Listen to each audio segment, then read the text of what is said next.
आप देख रहे हैं पूर्वांचल। आप भी तो आवास ही बांट रहे हैं, आप भी राशन ही बांट रहे हैं, क्या मतलब निकलता है? आखिर में ये जनता कब तक आप लोगों के राशन पे और आवास पे, मतलब आज़ादी के 76 साल 75 साल हो गए, क्या आज भी राशन और आवास, नाली बिजली पानी सड़क समस्या? कब हम भी, हमारे बच्चे भी, गरीब के बच्चे भी आगे कब बढ़ेंगे? बहुत बड़ा ये राजनीति नहीं चल रही है ये देश। नमस्कार, आप देख रहे हैं पूर्वांचल यूपी लाइव। मैं हूं राजेश सोनकर। रसोई गैस के दाम में कमी आई है, कमी किया गया है और इस संदर्भ में बात करने के लिए हमारे साथ हैं बसपा के वरिष्ठ नेता एवं पूर्व मेयर प्रत्याशी नवल किशोर नथानी जी से बात करते हैं कि रसोई गैस के दाम में जो कमी आई है इनके नज़र में क्या है। ये रसोई गैस के दाम में कमी जो किया गया है, क्या कहना चाहेंगे इस पर? देखिए, पहले तो हम आपको धन्यवाद देते हैं कि जब जब ऐसे ज्वलंत मुद्दे आते हैं तब आप हम लोगों का वक्तव्य लेते हैं।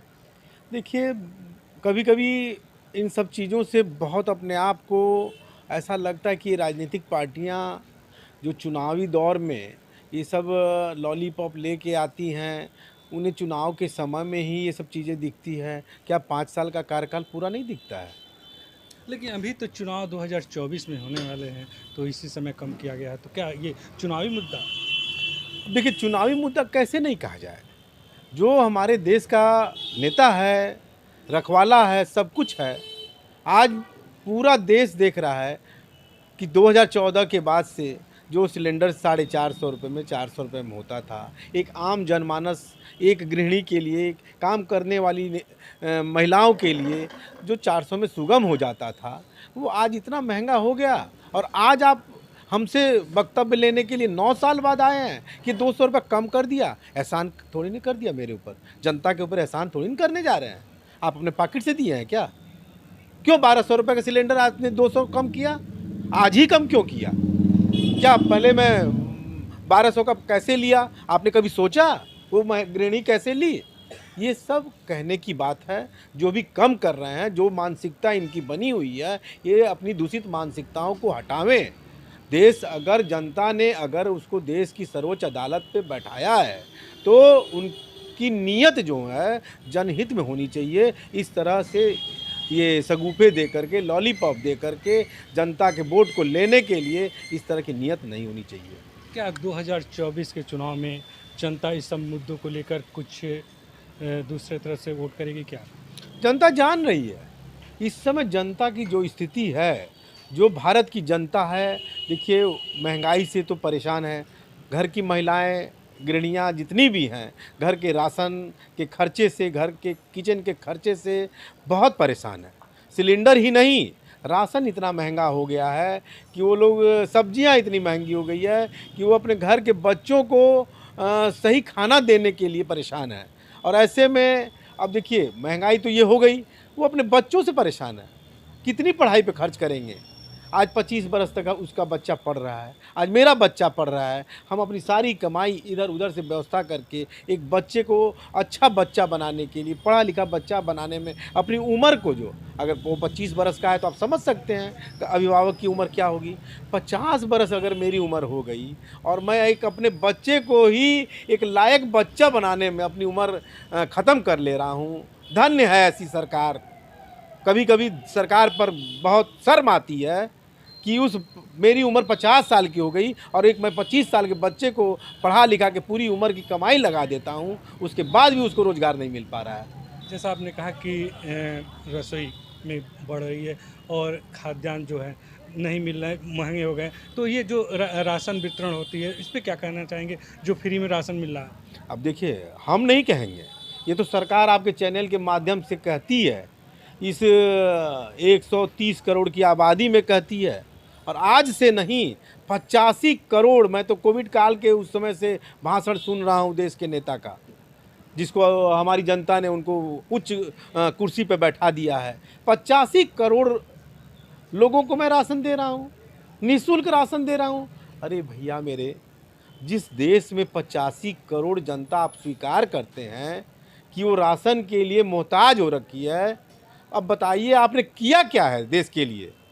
अब 85 करोड़ लोग जहाँ होंगे खाद्यान्न के अभाव में हैं, और अब किसके लिए योजना लेके आ रहे हैं?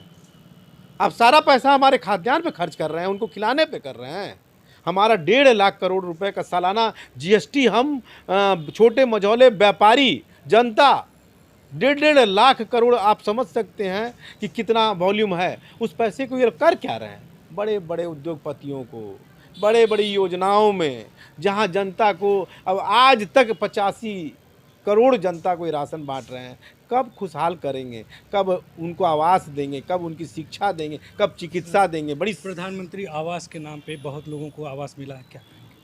मैं वही तो कहने जा रहा हूँ। 1,50,00,000 करोड़ रुपया, 1.5 लाख करोड़ रुपया जो हर साल जीएसटी के रूप में जनता देती है सरकार को पैसा, ये आप लॉलीपॉप है।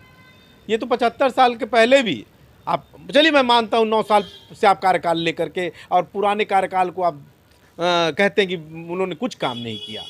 तो 9 साल में आपने कौन सा आप भी तो आवास ही बांट रहे हैं, आप भी राशन ही बांट रहे हैं। क्या मतलब निकलता है? आखिर में ये जनता कब तक आप लोगों के राशन पे और आवास पे, मतलब आज़ादी के 76 साल 75 साल हो गए, क्या आज भी राशन और आवास, नाली बिजली पानी सड़क समस्या? कब हम भी, हमारे बच्चे भी, गरीब के बच्चे भी आगे कब बढ़ेंगे? बहुत बड़ा ये राजनीति नहीं चल रही है। ये देश की राजनीतिक पार्टियां जो बैठी हुई है सत्ता में, ये केवल सत्ता हथियाने के लिए भिन्न भिन्न प्रलोभनों को लेके आती है। एक बार फिर पूछेंगे कि रसोई की गैस जो 200 कम हुए हैं, तो क्या इससे आम जनता पे कुछ राहत मिलेगी? आपके नज़र में क्या है? देखिए, राहत क्या मिलेगी? 200 रुपये, जितनी भी मिडिल क्लास की फैमिली है उसको 200 से कोई फ़र्क नहीं पड़ता है। सिलेंडर का दाम 400 रुपये चाहिए, ये आम ज़रूरत हो गई है हर महिलाओं की। जब 85 करोड़ जहाँ गरीब महिलाएं होंगी, गरीब परिवार होगा, वहाँ 200 से क्या फ़र्क पड़ेगा? ये बताइए ना। आप फ्री राशन तो दे रहे हैं।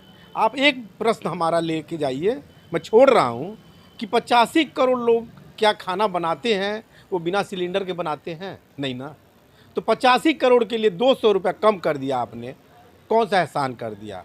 उनको भी फ्री दे दीजिए ना गैस। है हिम्मत तो उनको भी, जैसे फ्री राशन दे रहा है, फ्री सिलेंडर दे दीजिए, फ्री गैस दीजिए ना। जनता कह रही कि मत दीजिए, हम तो कह रहे हैं, हमको आपके चैनल के माध्यम से कह रहे हैं 85 करोड़ को आप फ्री गैस भी दीजिए। मैं आपका वाहवाही करूँगा, लेकिन आप देंगे नहीं, क्योंकि आपकी नीयत जो है ना, नीयत में खोट है। आपको वोट बैंक लेना है केवल 200 रुपये कम करके।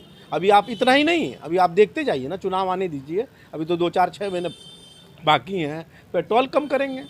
ऐसा ये प्रलोभन देंगे कि जनता इनके प्रलोभन में फंस जाए और हमको वोट मिल जाए। और जैसे ही चुनाव खत्म होगा, इनका पैरामीटर जो होता है ना, जैसे बीपी का पैरामीटर बढ़ता चला जाता है, वैसा इसका इंडेक्स बढ़ता चला जाएगा बैंक। हमारे साथ थे बसपा के वरिष्ठ नेता नवल किशोर नथानी जी। रसोई गैस के जो दाम में कमी है, ये उस पर हम बात किया। इन्होंने कहा कि जिस तरह से राशन फ्री मिलता है, उसी तरह से गैस क्यों नहीं फ्री कर देते हैं। ये एक तरह से चुनावी जो 2024 का चुनाव है, उसी के मद्देनज़र ये गैस सिलेंडर के दाम में कमी लाए हैं। पूर्वांचल यूपी लाइव के लिए मैं राजेश सोनकर।